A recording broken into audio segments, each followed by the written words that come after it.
अध्यात्म विज्ञान कोई धर्म या संप्रदाय नहीं है, ये स्पिरिचुअल साइंस है जो कुदरत के कानून पर आधारित है। ये विज्ञान पूरे ब्रह्मांड के सभी रहस्यों को उजागर करता है और जीवन के सभी पहलुओं को समझने के लिए एक नई दृष्टि देता है। इसी को आर्ट ऑफ विजन कहते हैं, दुनिया को देखने की एक नई दृष्टि, जो अध्यात्म विज्ञानी परम पूज्य स्वामी श्री कमलेशानंद जी के निर्देशन में सनातन सत्य का अनुसंधान कर हमारे जीवन को प्रकाशित करे। जय सच्चिदानंद।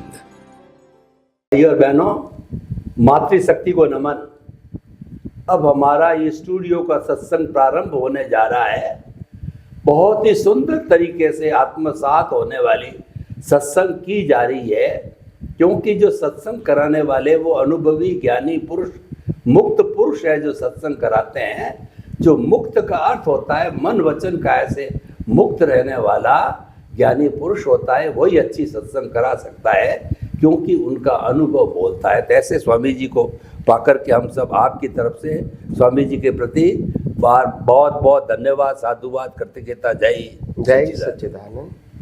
स्वामी जी, इस एपिसोड में हम सनातन सत्य की साधना के कुछ सूत्रों की जानकारी करना चाहेंगे। उसमें से जो सबसे बड़ा जो हमारा साधना का अंग कहिए वो है भेद विज्ञान। भेद विज्ञान का अर्थ हुआ कि प्रकृति से पुरुष को अलग रखना, प्रकृति से जो है वो हम जुड़े नहीं, जुदापन की जागृति करें और अपने दर्शक बने रहें, ज्ञाता दृष्टा बने रहें, यानी प्रकृति को निहारते रहे एक दर्शक के रूप में, उसके साथ जुड़ करके नहीं, क्योंकि जुड़ जाते हैं तो प्रभावित होते हैं, माया जाल में चले जाते हैं, हम मिथ्या ज्ञान मिथ्या दर्शन में चले जाते हैं और हमारी तरक्की रुक जाती है, देहाध्यास में चले जाते हैं, संसार भ्रमण में चले जाते हैं।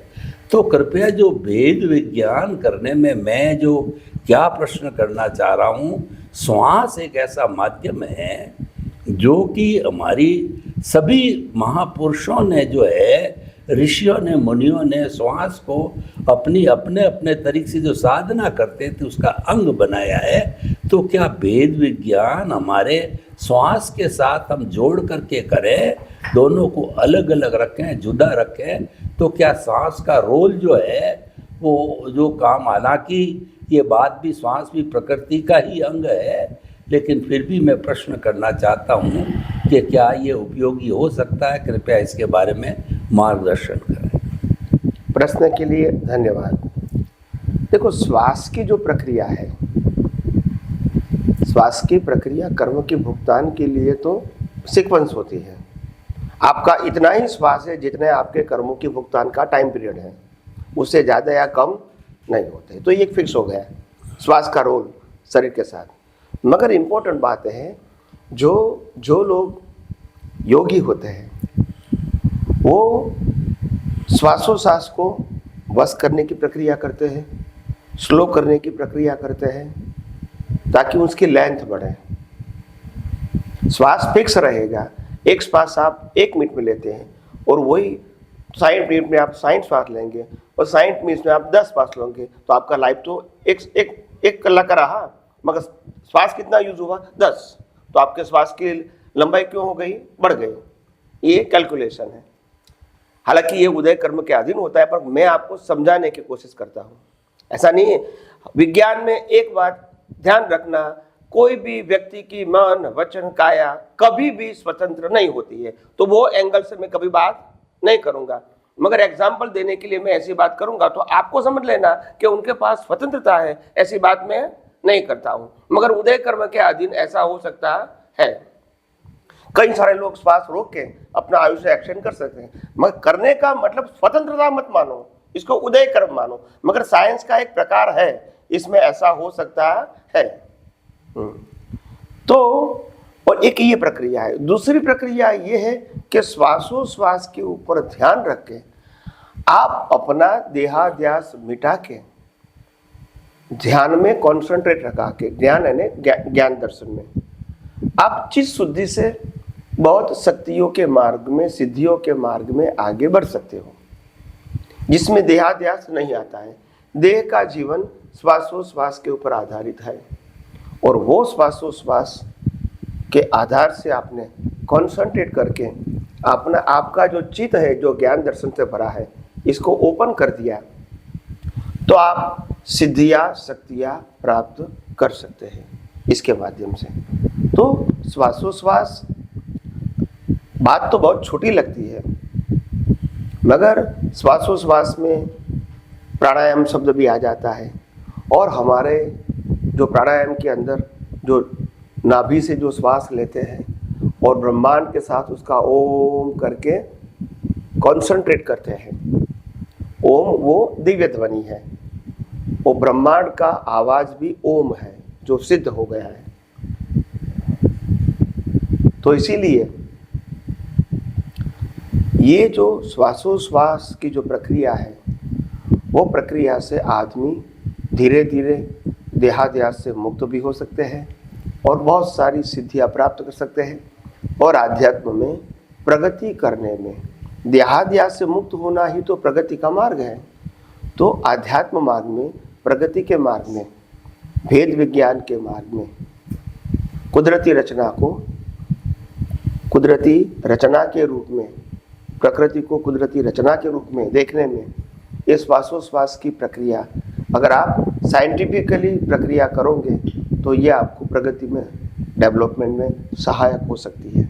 और इसीलिए मैं मानता हूँ कि श्वासोश्वास की प्रक्रिया, कोई भी व्यक्ति जब योगी होता है तो पहले कॉन्सेंट्रेट करता है श्वासोश्वास से, और लोग जो सामान्य होता है वो पिक्चरों में कॉन्सेंट्रेट करता है।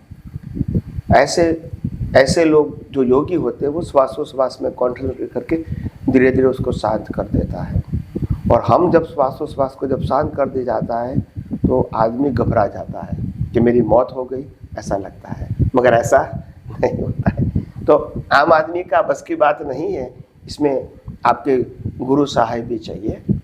तो क्योंकि श्वास बंद हो गया तो शरीर तो मर्दा हो गया, मगर ऐसा आप डायरेक्टली नहीं कर सकते। मैं तो आपको एक लेमेन की भाषा में बात करता हूँ, ये बहुत बड़ा प्रयोग होता है और अनुभवी पुरुष के माध्यम से ही आप आगे बढ़ सकते हैं। मगर मैं श्वासोश्वास की एक वैल्यू बताना चाहता हूँ कि श्वासोश्वास के माध्यम से भी आप आध्यात्म मार्ग में देहाध्यास से अलग रहकर आप अनुभव के मार्ग में आगे बढ़ सकते हैं, और यह सही है, हो सकते हैं, मगर आपको प्रॉपर व्यक्ति गाइड करने वाला होना चाहिए, तो आप बढ़ सकते हैं। धन्यवाद स्वामी जी, आपका बहुत बहुत धन्यवाद। आपने बताया कि श्वासोश्वास स्वयं जो है एक उदय और प्रारब्ध है, ये प्रकृति का हिस्सा है, और प्रकृति का जो भी हिस्सा होता है वह हमारे जो है उसमें कोई स्वतंत्रता नहीं होती है, और वो हमारे डेवलपमेंट के अंदर जो है ज्ञान दर्शन को खुला करने में किसी प्रकार से सहयोगी नहीं हो सकता। लेकिन आपने इस सच्चाई को भी स्वीकार किया कि जो श्वासोश्वास का रोल बहुत बड़ा है, हम अगर अपने चित्त के अंदर ज्ञान दर्शन को खुला करके उस श्वासोश्वास को जो है उसका थोड़ा उपयोग करें तो हो भी सकता है, और इसमें कोई मनाही वाली बात नहीं। लेकिन हम इसको सिद्धांत रूप में स्वीकार नहीं कर सकते, क्योंकि मन वचन काया तथा उससे जुड़ी हुई हर अवस्था मात्र कुदरती रचना है। हमारा फोकस कुदरती रचना देखने पे आपने ये बताया कि आप तो कुदरती रचना देखते रहो और केंद्र में जो है आत्मा को रखो, बस ये जो मूल सिद्धांत है ये आपने बताया। बाकी तो प्रकृति अपना काम कर ही रही है, उसमें कोई बात नहीं। स्वामी जी, आपका बहुत बहुत धन्यवाद। स्वामी जी, ज्ञान दर्शन की गहराई, ज्ञान दर्शन की पुष्टता, ज्ञान दर्शन को सम्यक करना, तो ये जो ज्ञान दर्शन में हमारा जो कहना चाहिए कि जो स्वभाव है, स्वभाव के रूप में तो हमारा शुद्ध आत्मा एक जगह स्थिर रहता है, और प्रकृति होती है वो भुगतान है। तो बीच में जो प्रतिष्ठित आत्मा है, तो प्रतिष्ठित आत्मा जो है वही भूल भुलैया है, वही हमारा जो लिविंग अहंकार है, और उसी में ही सब कुछ होता है। अच्छा बनो चाहे बुरा बनो, क्योंकि उसके चारों तरफ जो एनवायरनमेंट है मिथ्या ज्ञान, मिथ्या दर्शन का भी है, ये एक मेला है। सम्यक ज्ञान सम्यक दर्शन की भी दुकान लगी हुई है, और साथ के अंदर जो हमारा उदय प्रारब्ध है वो भी खींच रहा है, उसका भी कोई रिएक्शन आ जाता है तो वो भी प्रभावित कर सकता है अगर जुड़ जाता है। यानी जो बेचारा मेले के अंदर जो ये हमारा जो प्रतिष्ठित आत्मा है वो भटक जाता है कि क्या करे, और भटका वो भी जाता है। तो कृपया ये बतावें कि जो ऐसे समय में जो प्रतिष्ठित आत्मा पुरुषार्थ करने वाला है तो सहज किसकी ओर आकर्षित होता है और मुश्किल से किसकी ओर आकर्षित होता है, और उसको अपने मुक्ति की ओर ले जाने के लिए क्या करना चाहिए कि वो कांग्रेस में नहीं जाके बीजेपी में जावे, यानी इधर नहीं जाके उधर जावे। 3 पालों में से एक पाला आपको सब खींच रहे हैं, लेकिन वो किस तरीके से उस पाले की तरफ ले जावे अपने आप को जो कि मुक्ति में जाने वाले हो। कृपया इस जो है सारे भूल भुलैया को थोड़ा स्पष्ट करें प्रतिष्ठित आत्मा। प्रश्न के लिए धन्यवाद।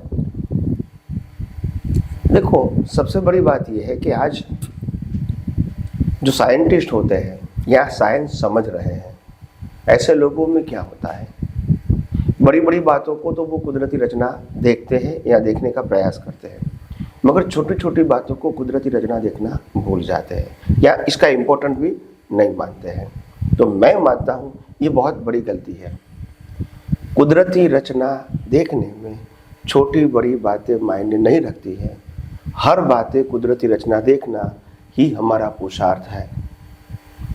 तो छोटी बातों में भी आप कुदरती रचना देखोगे तो आपको प्रैक्टिस आसानी से हो जाएगी। जैसे मैं पानी पीता हूँ, खाना खाता हूँ, स्नान कर रहा हूँ, कपड़ा पहनता हूँ, बाहर जाता हूँ, भक्ति करता हूँ, पूजा करता हूँ, आरती करता हूँ, किसी के साथ बात करता हूँ, नाश्ता करता हूँ, बिजनेस करता हूँ, जॉब करता हूँ, पढ़ाई करता हूँ, फ्रेंड के साथ ऐसी गम्मत करता हूँ, घूमने जाता हूँ। ये सब छोटी छोटी जो डेली बातें होती है, वो डेली बातों को जब कुदरती रचना देखने का शुरू करोगे तो आपका जो ज्ञान दर्शन है वो परिपक्व होगा। Important thing is a practice, not the circumstances. संजोग छोटे बड़े इम्पोर्टेंट नहीं है। छोटे से छोटे संजोग को आप कुदरती रचना देख सकते हो, वो आपका ज्ञान का पावर है। अगर मन में विचार आते हैं, कुदरती रचना देखा तो आपका पावर हो गया, कुदरती रचना का पावर, कि आप उसको देख सकें। अगर बुद्धि बताती है कि ये सही है ये गलत है, आपने कुदरती रचना देखा तो ये ज्ञान का पावर हो गया। जितने फोटो बताए जीवन के अवस्थाओं के, भूत और भविष्य के या वर्तमान के, तुरंत देखा आपने कुदरती रचना, तो ये आपका पावर है। तो संजोग छोटा बड़ा वो मायना नहीं रखता है। आप छोटे से छोटे संजोगों को भी कुदरती रचना देख सकते हो, वो आपका पावर है। बड़े बड़े संजोगों में मैकेनिकल देखना वो इतना इंपॉर्टेंट नहीं है जितना छोटे संजोगों में सहजता से देखना। क्योंकि फिर क्या हो जाता है कि जब पहले हम मानते थे कि व्यवस्थित है, ऐसा यहाँ नहीं होना चाहिए। ये जागृति का प्रश्न है। क्या है? जागृति। ये मैकेनिकल प्रश्न नहीं है। क्योंकि मैंने कहा है कि कुदरती रचना बोलना मतलब लक्ष्य में रखना है कि कुदरती रचना के अंदर कुदरत यानी 6 तत्व और कुदरती कानून इनबिल्ट है। ये लक्ष्य में रख के आपको कुदरती रचना देखना है, सिर्फ मैकेनिकल नहीं देखना है, नहीं तो फिर उसकी वैल्यू भी नहीं रहेगी। साइंस में कोई चीज मैकेनिकल नहीं होती है। Science is a subject of experiment, not exercise. अकेला चैंटिंग करना वो एक्सरसाइज है, विथ अवेयरनेस करना वो प्रयोग है। तो विज्ञान में प्रयोग होता है, विज्ञान में एक्सरसाइज नहीं होती। जैसे माला गिनोगे कुदरती रचना, कुदरती रचना, ये नहीं है। आप समझे? बराबर।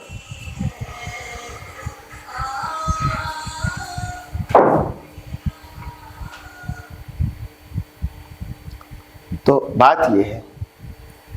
तो इसीलिए हमने कहा कि ये जो कुदरती रचना देखने की जो प्रक्रिया है लाइव ईगो की, ये प्रक्रिया छोटी छोटी बातों में शुरू करो।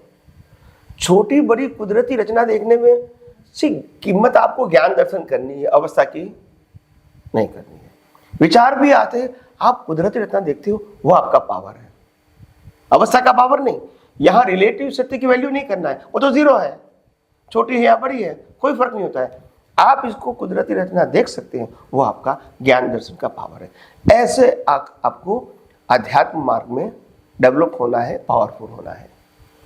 हम बड़ी बड़ी बातों को कुदरती रचना देखेंगे, छोटी बातों को नहीं देखेंगे, ये प्रैक्टिस नहीं है और ये प्रैक्टिस का सही मार्ग भी नहीं है। तो मैं ये मानता हूँ जैसे जैसे आप आध्यात्म मार्ग में आगे बढ़ते हो, वैसे वैसे आपको समझ में आएगा कि ये जागृति का प्रयोग का मार्ग है, ये कोई क्रियाकांड का मार्ग नहीं है और ये मैकेनिकल मार्ग भी नहीं है। तो आइए हम सब आगे भी आध्यात्म विज्ञान में और सारी बातें। स्वामी जी आपका बहुत बहुत धन्यवाद। आपने कहा कि ज्ञान दर्शन का डेवलपमेंट में भी केंद्र में आत्मा होनी चाहिए। उसी तरीके से जब हम कुदरती रचना देखें तो केंद्र में कुदरत और कुदरती कानून को रखेंगे, जब वो लाइव बनेगा, जब वो एक्सपेरिमेंट बनेगा, वरना केवल एक्सरसाइज बनी रहेगी। इसको एक्सपेरिमेंट और प्रैक्टिस के लिए कुदरत और कुदरती रचना को भी साथ में जोड़ करके केंद्र में रख करके जो है वो हमें जो है कुदरती रचना देखना है, तब ये परफेक्ट होगी। और छोटी बड़ी कोई भी हो वो सब एक समान, छोटी में प्रैक्टिस जल्दी होगी तो छोटी छोटी को ध्यान देना चालू करेंगे तो बड़ी में भी हमारा कुदरती रचना देखने का सहज ही अभ्यास हो जाएगा। आपका बहुत बहुत धन्यवाद स्वामी जी। देखिए अभी हम गहन प्रश्नों की ओर बढ़ रहे हैं, तो इसी से जुड़ी हुई हम बात कर रहे हैं। लाइव ईगो कहिए या प्रतिष्ठित आत्मा की बात कहिए, हमने जो है जो लक्ष्य के अंदर रखा कि कुदरती कानून और कुदरत ये 6 तत्वों से बनी हुई है, समझ में रख करके, और हमने जो है कुदरती रचना को देखना चालू किया कि कौन खा रहा है, खाने वाला खा रहा है, मैं तो शुद्ध आत्मा हूँ, पीने वाला पी रहा है, मैं तो शुद्ध आत्मा हूँ, सोने वाला सो रहा है, मैं तो शुद्ध आत्मा हूँ। तो इस तरीके से ये करते करते जो है वो कई बार क्या होता है कि हम भूल पड़ जाती है हमको। कुदरती रचना जो है इतना समझ करके भी जो है छोटे रूप में सब चीज़ समझ कर भी क्या है कि भूल कर जाते हैं और दिन के अंदर लंबे समय तक जो है उसको देखना, यानी कि हम प्रकृति के साथ में जुड़ जाते हैं, कुछ ऐसे विषय आ जाते हैं हमको खींच लेते हैं। तो ऐसे समय में हमें जो है कोई जो प्रायश्चित करना चाहिए, या जो है हमें इसको शुद्ध कैसे करें। मान लीजिए 24 घंटे में 3 घंटे तक जो है कुदरती रचना नहीं देखी और फिर ध्यान आया, तो ध्यान आने पर क्या करना चाहिए कि वो जो है मामला डिलीट हो जावे, उस 24 आवर्स के बीच का उसी दिन का कैरी फॉरवर्ड न हो नेक्स्ट डे के अंदर। तो ऐसे समय में जब मिस कर दिया कुदरती रचना देखना, पुरुषार्थ करना मिस कर दिया और हम उदय प्रारब्ध के अधीन हो गए, तो कृपया ऐसे समय में क्या करना चाहिए, कैसे करेक्शन देना चाहिए, कैसे उपचार करना चाहिए, कैसे सुधार करना चाहिए, वो थोड़ा कृपया गाइड करें। प्रश्न के लिए धन्यवाद। देखो,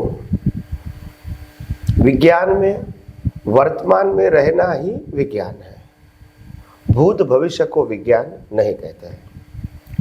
इसीलिए अगर आप चूक गए और आपको मालूम हुआ कि हम चूक गए हैं at the end of your days, तो भी आपको आपके पूरे दिनचर्या देखनी नहीं है। वो देखोगे, उसका नाम आध्यात्म मार्ग में देहाध्यास है। क्या है? देहाध्यास। वो नहीं करना है।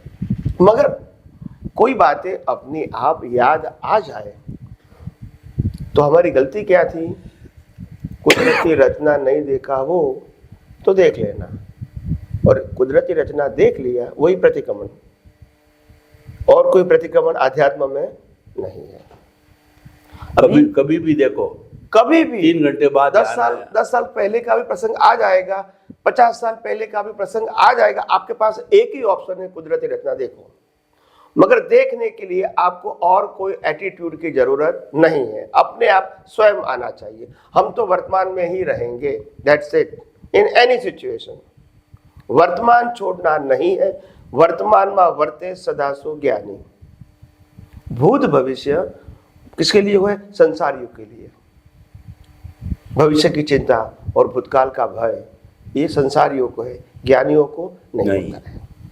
तो इसीलिए हमने कहा वर्तमान में रहना है। वर्तमान में कोई भी प्रसंग 50 साल पहले का भी आज दिखता है तो कुदरती रचना देख लो। हमारा एक ही सब्जेक्ट है, शुद्धात्मा में रहो और कुदरती रचना देखो। उस समय नहीं देखा था तो अभी देख लो। अभी प्रश्न ये होता है कि उस समय नहीं देखा था तो कर्म बंद हो गया, और अभी हमने देखा तो क्या हुआ। तो यहां कर्म बंद खत्म नहीं होता है। क्या बताया? बंद खत्म नहीं होता, नहीं चलता है। हाँ, मगर जो उस समय आपने विज्ञान का उपयोग न करने से जो कर्म बंद किया था, वो यही अवतार में आपने वो संजोग को रिपीट में देख लिया और कुदरती रचना देख लिया उसमें। तो कुदरत क्या करेंगी, दोनों का रिजल्ट आपको पैरेलल देगी। यहाँ आपको संजोग देगी, कर्म का फल देगी, और यहाँ कुदरती रचना का पुरुषार्थ भी आपको रेडीमेड देगी। तो दोबारा आपको पुरुषार्थ करने की जरूरत नहीं पड़ेगी। जैसे अनुभवी ज्ञानी पुरुष को 70, 80, 90% कुदरती रचना है और संजोग भी है। क्यों है? क्योंकि दोनों लेकर आए। और ऐसे जो केवल दर्शन वाले हैं वो 100% लेके आए, तो 100% लाइव भी है, 100% जागृति भी है। अभी पुरुषार्थ करने की जरूरत नहीं है। तो ये तो प्रिंसिपल हो गया है ना, इसमें कोई एक व्यक्ति की बात नहीं, हर बात में हो गया। अगर आपने 50 प्रसंग में, जीवन के बड़े बड़े 50 प्रसंग जो पहले का है, 50 साल पहले का है, वो आज आपने कुदरती रचना देख लिया, तो लाइफ में जब नेक्स्ट बर्थ में रिजल्ट आएगा तो कुदरती रचना का रिजल्ट भी कुदरत आपको देंगे, यानी जागृति भी देंगे और उदय कर्म देंगे। उस समय आपको पुरुषार्थ करने की आवश्यकता नहीं रहेगी, दोनों साथ में आएगा। कुदरती रचना नहीं देख के बीज डाला, वो भी आपका अज्ञान का पुरुषार्थ है। बाद में आपने कुदरती रचना देख लिया, वो आपका विज्ञान का पुरुषार्थ है। दोनों साथ में आएंगे। और ऐसे अनुभवी ज्ञानी पुरुष जितने संजोग में बाद में भी कुदरती रचना देख लेते हैं तो ये उनकी मैच्योरिटी हो जाती है। और इसीलिए कहते हैं कि अनुभवी पुरुष को 40, 50, 60, 17% ऐसा होता है कि उसमें उनको जागृति की जरूरत नहीं है। उदय कर्म तो है मगर जागृति की जरूरत नहीं, क्योंकि जागृति भी लेकर आए। Now you understand the maturity and development. मतलब ये है। और अगर 100% जागृति लेकर आए हैं हम पिछले अवतार में से केवल दर्शन, तो फिर भी कर्म तो बने हैं। तो कर्म का जब फल आएगा तो 100% जागृति भी रहेगी, फिर पुरुषार्थ की जरूरत नहीं है। वो आपका लास्ट बर्थ है। धन्यवाद। बोलिए। स्वामी जी, आपने जो बताया कि कितना ही समय पहले का आप जब ध्यान में आ जावे कि मैंने जो है वो कुदरती रचना देखने में भूल करी, उस समय में देख लो। नहीं देखा था, नहीं देखा था, ज्ञान भी नहीं था, नहीं देखा था, और अब उसको देख लो तो ये थोड़ा स्पष्ट नहीं हुआ। वापस स्पष्ट करें कि किस तरीके से जागृति के संजोग मिलेंगे। क्लियर नहीं हुई बात, कृपया इसको क्लियर करें। 50 साल के बाद अब देखा तो किस तरीके से जो है वो जो है कुदरत ने आपको संजोग दिए अगले टाइम के अंदर, ही समझ में नहीं आई बात, कृपया स्पष्ट करें। सबसे पहला एक सिद्धांत समझो, 5 साल की उम्र में जो कर्म किया था उसका फल भी नेक्स्ट बर्थ में मिलेगा। 95 ईयर्स की उम्र में कर्म किया था उसका फल भी नेक्स्ट बर्थ में मिलेगा। 50 साल की उम्र में कर्म किया था उसका फल भी नेक्स्ट, यानी तीनों का कर्म कब मिलेगा? नेक्स्ट बर्थ में। अच्छा, अभी नेक्स्ट बर्थ में जो पुरुषार्थ किया था, प्रीवियस बर्थ में पुरुषार्थ किया था, उसका फल नेक्स्ट बर्थ में मिलेगा। ये कॉमन प्रिंसिपल होगा। अभी मैंने जो जो संजोग पास हो गए वो मैंने दोबारा अपने आप याद आया तो मैंने उसको विज्ञान का उपयोग किया जो उस समय नहीं किया था। तो विज्ञान का उपयोग वो मेरा सम्यक ज्ञान, सम्यक दर्शन है, और अज्ञान का उपयोग का मेरे को रिजल्ट मिलता है।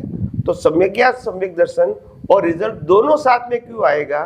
क्योंकि आपने जो संजोग में आपने कुदरती रचना न देख के बीज डाला था, वही संजोग में आपने कुदरती रचना देखा है, तो आपको कुदरत रिजल्ट पैरेलल देगी। 50 साल बाद नहीं देगी, नहीं तो उसकी वैल्यू समझ में आया? जब मैंने 50 साल पहले का संजोग आज कुदरती रचना देख दिया तो नेक्स्ट बर्थ में रिजल्ट दोनों साथ में आएंगे, एक फिजिकल परिणाम के रूप में और एक जागृति के रूप में, दोनों का रिजल्ट आएगा। तो फिर मेरे को पुरुषार्थ करने की जरूरत नहीं पड़ेगी, क्योंकि वही संजोग को मैंने देखा है। 50 साल पहले जो कर्म बना है उसी संजोग को मैंने देखा है, तो रिजल्ट भी उसी संजोग के साथ आना चाहिए, और कोई संजोग के साथ ये जरूरत नहीं है। तो पुरुषार्थ का रिजल्ट आया, किसका आया? ये अज्ञान पुरुषार्थ, ये विज्ञान पुरुषार्थ, मगर दोनों पैरेलल हो गए जब रिजल्ट आया तब। समझ गए स्वामी जी। आपका कहने का मतलब ये है कि नेक्स्ट बर्थ में हम जो कहते हैं ना कि डेवलपमेंट कैरी फॉरवर्ड होता है, तो ये इकट्ठा होता होता कैरी फॉरवर्ड होगा। और लाइबिलिटी ये भी उसके साथ के अंदर चली गई। ये प्लस माइनस जीवन के अंदर होती रहती है। जब याद करते हैं भूलते, याद करते भूलते, और सारी इकट्ठी होकर के ये दोनों जो है वो ज्ञान दर्शन, चाहे मिथ्या हो चाहे दोनों हो, वो कैरी फॉरवर्ड हो जाते हैं और भुगतान ही रहता है। स्वामी जी आपका बहुत बहुत धन्यवाद। एपिसोड यहीं संपन्न हो रहा है। जय सच्चिदानंद। जय सच्चिदानंद।